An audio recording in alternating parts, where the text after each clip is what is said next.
जीवन में कुछ बातें ऐसी होती हैं जो बहुत सरल होती हैं, लेकिन हम अक्सर उन्हीं बातों को नज़रअंदाज कर देते हैं। और हो सकता है कि आज तुम मेरी बात पूरी तरह समझ भी ना पाओ। शायद कुछ बातें तुम्हें अजीब लगें, कुछ बातें तुम्हें असहमत भी करें, लेकिन अगर तुमने इन्हें थोड़ा गहराई से समझ लिया तो शायद तुम्हें अपने जीवन को देखने का एक बिल्कुल नया तरीका मिल जाए। अगर तुम अपने जीवन को एक नई दिशा देना चाहते हो तो सबसे पहले अपने एटीट्यूड को बदलो। एटीट्यूड ही वह चीज़ है जो एक सामान्य व्यक्ति को असाधारण बना सकती है, क्योंकि तुम्हारा एटीट्यूड ही वह दृष्टि है जिसके माध्यम से तुम पूरी दुनिया को देखते हो सकता है इस पूरी बात के अंत तक तुम्हें अपने जीवन की वह गलती दिखाई दे जाए जिसे तुम अब तक पहचान ही नहीं पाए थे। सबसे पहले यह समझना जरूरी है कि मैंने क्यों कहा कि आपका एटीट्यूड दुनिया को देखने वाली दृष्टि की तरह है। जीवन की शुरुआत हम अक्सर एक अच्छे एटीट्यूड के साथ करते हैं, या यूं कहें कि हमारे भीतर की खिड़की उस समय साफ होती है। छोटे बच्चों को कभी ध्यान से देखना, वे छोटी छोटी बातों पर हंसते हैं, खिलखिलाते हैं। उनके भीतर एक गर्मजोशी होती है और हर नई चीज को जानने की उत्सुकता भी। अब उस छोटे बच्चे को देखो जो चलना सीख रहा है। जब वो लड़खड़ाकर जमीन पर गिर जाता है तो उसकी प्रतिक्रिया क्या होती है। ध्यान देना कि वह क्या नहीं करता। वह गुस्सा नहीं करता, वह जमीन पर पड़े कालीन को दोष नहीं देता, वह अपने माता पिता से यह भी नहीं कहता कि उन्होंने उसे ठीक से समझाया क्यों नहीं, और सबसे महत्वपूर्ण बात, वह कोशिश करना बंद नहीं करता। वह गिरता है, मुस्कुराता है, फिर उठता है और दोबारा कदम बढ़ाता है, फिर एक और प्रयास करता है। उसके भीतर असफलता का कोई बोझ नहीं होता। उसका एटीट्यूड उसे बार बार कोशिश करने की आज़ादी देता है और आखिरकार वह चलना सीख जाता है, क्योंकि उसके मन की दृष्टि अभी साफ है। उसे यह विश्वास होता है कि वह दुनिया को जीत सकता है, समझ सकता है और अपने कदमों से आगे बढ़ सकता है। लेकिन जीवन हमेशा ऐसा नहीं रहता। धीरे धीरे एक समय आता है जब जिंदगी हमारी उस साफ दृष्टि को धुंधला करना शुरू कर देती है। आइए देखें कि फिर धीरे धीरे क्या होता है। हमारी दृष्टि माता पिता और शिक्षकों की लगातार आलोचनाओं से धुंधली होने लगती है। साथियों द्वारा किए गए मजाक हमारी दृष्टि पर दाग छोड़ने लगते हैं। दूसरों द्वारा ठुकराए जाने पर हमारी दृष्टि और भी धुंधली हो जाती है। निराशाएं हमारी दृष्टि को ढकने लगती हैं और धीरे धीरे संदेह के बादल हमारी पूरी दृष्टि को घेर लेते हैं। समस्या यह है कि हमारी दृष्टि पर ऐसी परतें लगातार जमती रहती हैं और अधिकतर लोग उन्हें हटाने की कोशिश ही नहीं करते। वे उसी धुंधली दृष्टि के साथ जीवन जीते रहते हैं। धीरे धीरे उनका उत्साह कम होने लगता है। वे निराशा, हताशा और अवसाद की ओर जाने लगते हैं। सबसे बड़ी समस्या यह है कि ऐसे लोग धीरे धीरे सपने देखना ही छोड़ देते हैं, सिर्फ इसलिए क्योंकि वे अपने एटीट्यूड की दृष्टि को साफ नहीं कर पाते। अब मैं तुमसे पूछता हूं, क्या पता तुम्हारी जिंदगी में भी रास्ते मौजूद हों, लेकिन तुम्हारी दृष्टि उन्हें देखने में सक्षम ना हो। क्या पता तुम दुनिया को दोष दे रहे हो जबकि धुंध तुम्हारी दृष्टि में हो। एक बार भीतर जाकर देखो, शायद वहां कुछ पुरानी निराशा है, कोई पुराना अपमान है, किसी की कही हुई बात है, कोई असफलता है जिसे तुम आज भी अपने साथ लेकर चल रहे हो। उन्हें हटाना शुरू करो, क्योंकि जब दृष्टि साफ होती है तो वही दुनिया अचानक संभावनाओं से भरी दिखाई देने लगती है। अपनी दृष्टि को साफ रखना आखिरकार तुम्हारा ही काम है। हाँ, कोई तुम्हें थोड़ा सहारा दे सकता है, कोई तुम्हें प्रोत्साहित कर सकता है, कोई तुम्हें रास्ता दिखा सकता है, लेकिन अंत में अपनी दृष्टि की धुंध तुम्हें स्वयं ही हटानी होगी। तुम्हारे सामने हमेशा दो रास्ते होते हैं। एक रास्ता यह है कि तुम अपनी धुंधली दृष्टि के साथ ही जीते रहो, दुनिया को उसी नजर से देखते रहो जिस पर पुराने दुख, असफलताएं, डर और निराशा की परतें जमा हैं। लेकिन फिर यह उम्मीद मत करना कि जीवन तुम्हें खुशी और सफलता से भर देगा। जब देखने का तरीका ही नकारात्मक हो तो हर परिस्थिति में कमी दिखाई देगी।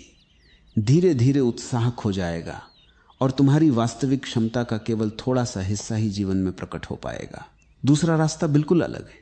तुम ठहरो और अपनी दृष्टि को साफ करना शुरू करो। जैसे कोई व्यक्ति अपने हाथ में कपड़ा लेकर धीरे धीरे शीशे पर जमी धूल हटाता है, वैसे ही अपने भीतर जमा पुराने विचारों, डर और निराशाओं को देखना शुरू करो। और जैसे ही दृष्टि साफ होने लगेगी, वही जीवन जो कल तक धुंधला दिखाई देता था अचानक उजला लगने लगेगा। रास्ते दिखाई देंगे, संभावनाएं दिखाई देंगी। और सबसे बड़ी बात, तुम्हें अपने भीतर वह व्यक्ति दिखाई देने लगेगा जो हमेशा से तुम्हारे भीतर मौजूद था। दुनिया को बदलने से पहले अपनी दृष्टि को साफ करो, क्योंकि जीवन कैसा दिखाई देगा यह बहुत कुछ इस बात पर निर्भर करता है कि तुम उसे किस दृष्टि से देख रहे हो। जब तुम्हारी दृष्टि साफ होने लगेगी तो सबसे पहले बदलाव तुम्हारे भीतर दिखाई देगा। तुम पहले से ज्यादा हल्का, स्वस्थ और प्रसन्न महसूस करोगे। फिर तुम्हारे भीतर दोबारा कुछ करने की इच्छा जागेगी। तुम नए लक्ष्य बनाओगे, बड़े सपने देखने की हिम्मत करोगे और उन्हें पूरा करने के लिए कदम उठाना शुरू कर दोगे। जो सपने कभी तुम्हें बहुत दूर लगते थे वे फिर से तुम्हारे भीतर सांस लेने लगेंगे। अब शायद तुम्हारे मन में एक सवाल उठे, क्या सच में मैं अपना एटीट्यूड बदल सकता हूं? क्या मेरे भीतर इतनी शक्ति है? और शायद तुम मुझसे यह भी कहो, तुम्हारे लिए ये बात कहना बहुत आसान है। अगर तुम्हारे जीवन में वही समस्याएं होती जो आज मेरे सामने हैं, तब शायद तुम भी इतना सकारात्मक नहीं रह पाते। ये सवाल स्वाभाविक है, लेकिन यहीं से असली बात शुरू होती है। कुछ भी अपने आप में अच्छा या बुरा नहीं होता। चीज़ों को अच्छा या बुरा हमारी सोच बनाती है। जैसी तुम्हारी दृष्टि होती है वैसा ही संसार तुम्हें दिखाई देने लगता है। मान लो तुम्हारे जीवन में कुछ बहुत विनाशकारी घटनाएं हुई हैं। हो सकता है तुमने बहुत गहरा दर्द सहा हो सकता है कि इस समय तुम अपनी जिंदगी के सबसे कठिन दौर से गुजर रहे हो। फिर भी मैं यही कहूँगा कि तुम्हारे भीतर अपने एटीट्यूड को चुनने की शक्ति अभी भी मौजूद है। मैं ये नहीं कहता कि ऐसा करना आसान होगा, बिल्कुल नहीं। कई बार परिस्थितियां इतनी कठिन होती हैं कि सकारात्मक रहना भी एक संघर्ष बन जाता है। लेकिन एक बात फिर भी तुम्हारे हाथ में रहती है, तुम तय कर सकते हो कि इन परिस्थितियों को किस दृष्टि से देखना है।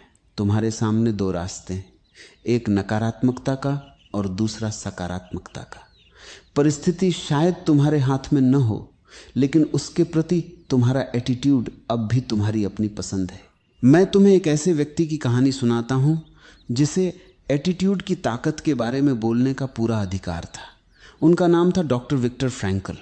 उन्होंने जिंदगी में ऐसा दुख देखा था जिसकी कल्पना करना भी मुश्किल है। कई सालों तक वे नाजी मृत्यु शिविरों में एक कैदी बनकर रहे। वहां हर दिन उन्हें भूख, ठंड, डर और क्रूरता का सामना करना पड़ता था। लेकिन उनकी पीड़ा यहीं खत्म नहीं हुई। उनके माता पिता, उनके भाई और उनकी पत्नी भी उन शिविरों में मारे गए। कुछ लोगों को गैस चैम्बर में भेज दिया गया और कुछ उन भयानक परिस्थितियों में जीवित नहीं बच सके। जरा सोचो, जिस व्यक्ति ने अपने पूरे परिवार को खो दिया हो, जो हर दिन मौत को अपने सामने देख रहा हो, जिसके पास कुछ भी निश्चित न हो, क्या वह फिर भी अपने एटीट्यूड को अपने हाथ में रख सकता है? यही सवाल विक्टर फ्रैंकल की कहानी को इतना खास बना देता है। आइए अब समझते हैं कि डॉक्टर फ्रैंकल ने एटीट्यूड के बारे में क्या कहा था। उनकी बात बहुत गहरी थी। उन्होंने कहा था कि इंसान से लगभग सब कुछ छीना जा सकता है, उसकी संपत्ति, उसकी आज़ादी, उसका सम्मान और यहाँ तक कि उसकी परिस्थितियाँ भी। लेकिन एक चीज़ ऐसी है जिसे कोई उससे नहीं छीन सकता, वह है अपनी परिस्थिति के प्रति अपना एटीट्यूड चुनने की आज़ादी। यानी रास्ता हमेशा तुम्हारे हाथ में नहीं होता, लेकिन उस रास्ते पर तुम्हें किस तरह चलना है ये चुनाव तुम्हारे भीतर बचा रहता है। सोचो, जब नींद पूरी न हो, पेट में खाना न हो और हर तरफ मानसिक दबाव और डर हो, तब इंसान का व्यवहार बदलना स्वाभाविक है। फिर भी फ्रैंकल ने देखा कि आखिर में किसी व्यक्ति का पूरा व्यक्तित्व केवल उसकी परिस्थितियों से तय नहीं होता, उसके भीतर लिए गए फैसले भी उसे वैसा बनाते हैं। अब जरा खुद से पूछो, अगर इतनी भयानक परिस्थितियों के बीच भी डॉक्टर फ्रैंकल और उनके साथी कैदियों के भीतर अपने एटीट्यूड को चुनने की क्षमता बची रह सकती थी, तो हम कौन होते हैं यह कहने वाले कि हमारे पास अपने एटीट्यूड को बदलने की शक्ति नहीं है? परिस्थितियां कठिन हो सकती हैं, जीवन तुम्हारे साथ अन्याय भी कर सकता है, लेकिन तुम्हारी दृष्टि और तुम्हारा एटीट्यूड पूरी तरह परिस्थितियों के गुलाम होना जरूरी नहीं है। खुश रहने वाला व्यक्ति वह नहीं है जिसकी जिंदगी में हमेशा अच्छी परिस्थितियां रहती हैं। असली प्रसन्नता तो उसकी है जिसने जीवन को देखने का एक ऐसा एटीट्यूड बना लिया है कि परिस्थितियां जैसी भी हों वह भीतर से संतुलित और खुश रह सकता है। इसलिए बात बिल्कुल साफ है, आपके एटीट्यूड को नियंत्रित करने की असली शक्ति किसी और के पास नहीं, आपके अपने हाथ में है। परिस्थितियां चाहे जैसी हों, आखिर में यह चुनाव आपका है कि आप उन्हें किस नज़र से देखते हैं और उनके प्रति कैसा एटीट्यूड रखते हैं। अब मान लो कि तुमने अपनी दृष्टि साफ कर ली है, तुम्हारे भीतर सकारात्मकता आ गई है, तुम मुस्कुरा रहे हो, अच्छे विचार सोच रहे हो और तुम्हें अपने सपने भी फिर से दिखाई देने लगे। लेकिन क्या केवल इतना ही काफ़ी है? क्या सिर्फ अच्छा सोचने से तुम्हारे सपने अपने आप पूरे हो जाएंगे? क्या तुम घर बैठे केवल सकारात्मक विचार करते रहो और सफलता तुम्हारे दरवाजे पर आकर खड़ी हो जाएगी? नहीं, अच्छा एटीट्यूड ज़रूरी है, लेकिन सफलता के लिए केवल अच्छा एटीट्यूड ही काफ़ी नहीं है। खुश रहने वाला व्यक्ति वह नहीं है जिसकी जिंदगी में हमेशा अच्छी परिस्थितियां होती हैं। असली खुश व्यक्ति वह है जिसने जीवन को देखने का ऐसा एटीट्यूड बना लिया है कि परिस्थितियां कैसी भी हों उसकी खुशी भीतर से बनी रहती है। अगर तुम सच में अपनी क्षमता को उसकी पूरी सीमा तक ले जाना चाहते हो और अपने लक्ष्य को हासिल करना चाहते हो तो केवल अच्छा एटीट्यूड काफ़ी नहीं होगा। तुम्हें सफलता के कुछ ऐसे पुराने और आजमाए हुए सिद्धांतों को भी समझना होगा जिन्हें लोग लंबे समय से अपनाते आए हैं। जब सही एटीट्यूड और सही सिद्धांत एक साथ काम करते हैं तब तुम्हारे रास्ते की बहुत सी सीमाएं खुद टूटने लगती हैं। तब परिस्थितियां तुम्हें रोकती नहीं, बल्कि तुम परिस्थितियों के बीच भी अपना रास्ता बनाना सीख जाते हो। कुछ बातें हैं जो तुम्हें समझ लेनी चाहिए। पहली बात, अगर तुम्हें विश्वास है कि तुम कोई काम कर सकते हो तो तुम सही हो, और अगर तुम्हें लगता है कि तुम वह काम नहीं कर सकते तब भी तुम सही हो। सफलता के पूरे सिद्धांत को अंग्रेजी के केवल 6 शब्दों पर निर्भर करते हैं। सफलता की पूरी नींव इन्हीं 6 शब्दों में छिपी हुई है। अब शायद तुम्हारे मन में सवाल उठ रहा होगा कि आखिर वे 6 शब्द कौन से हैं, लेकिन इससे पहले एक दिलचस्प बात समझो। यही 6 शब्द तुम्हें सफलता की तरफ भी ले जा सकते हैं, और अगर तुम इन्हें गलत तरीके से इस्तेमाल करो तो असफलता की तरफ भी। वह शब्द है we become what we think about. अर्थात हम जिस चीज के बारे में लगातार सोचते हैं धीरे धीरे हमारा जीवन उसी दिशा में ढलने लगता है। तुम्हारे विचार केवल तुम्हारे दिमाग के भीतर चलने वाली बातें नहीं है, वे तुम्हारे फैसलों, तुम्हारी आदतों और आखिरकार तुम्हारे जीवन को प्रभावित करते हैं। जिस चीज की कल्पना हमारा मन कर सकता है और जिस पर हम सच्चा विश्वास कर सकते हैं उसे हासिल करने की संभावना भी हमारे भीतर पैदा हो जाती है। लिए इसे एक उदाहरण से समझते हैं। मान लो एक व्यक्ति है, उसे व्यक्ति की नौकरी ठीक चल रही है, लेकिन उसके परिवार की जरूरतें धीरे धीरे बढ़ रही हैं। बच्चों की पढ़ाई, घर के खर्च और भविष्य की जिम्मेदारियां देखकर एक दिन उसके मन में विचार आता है, मुझे ज्यादा कमाना होगा। मैं चाहता हूं कि मेरी सालाना आय 10 लाख रुपए तक पहुंचे।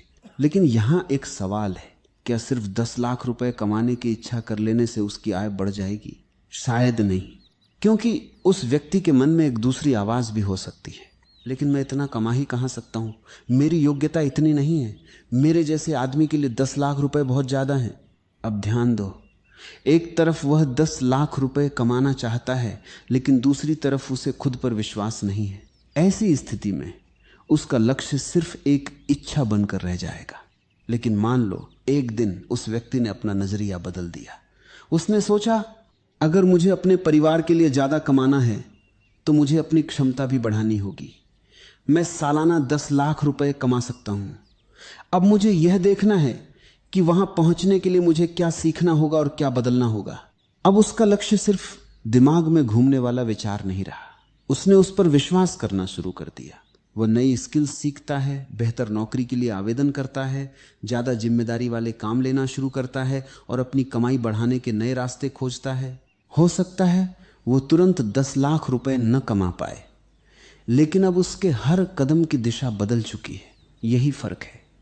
मैं 10 लाख रुपए कमाना चाहता हूं और मैं 10 लाख रुपए कमा सकता हूं के बीच पहला सिर्फ इच्छा है, दूसरा विश्वास के साथ जुड़ा हुआ लक्ष्य है।